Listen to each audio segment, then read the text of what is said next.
প্রার্থনা, রবীন্দ্রনাথ ঠাকুর।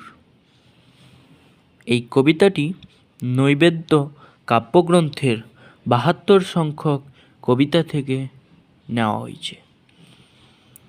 কবিতাটি হলো: চিত্ত যেথা ভয়শূন্য, উচ্চ যেথা শির, জ্ঞান যেথা মুক্ত, যেথা গৃহের প্রাচীর, আপন প্রাঙ্গণ তলে দিব সরোবরী, বসুধারে রাখি নাই খণ্ডক্ষুদ্র করি, যেথা বাক্য হৃদয়ের উৎসমুখ হতে উচ্ছ্বাসিয়া ওঠে, যেথা নির্বারিত স্রোতে দেশে দেশে দিশে দিশে কর্মধারায় ধায় অজস্র সহস্রবিধ চরিতার্থতায়, যেথা তুচ্ছ আচারের মরুবালু রাশি, বিচারের স্রোতপথ ফেলি নাই গ্রাসি, পৌরুষেরে করিনি শতধা, নিত্য যেথা তুমি সর্বকর্ম চিন্তার আনন্দের নেতা, নিজ হস্তে নির্দয় আঘাত করিপিত, ভারতের সেই স্বর্গে করো জাগরিত।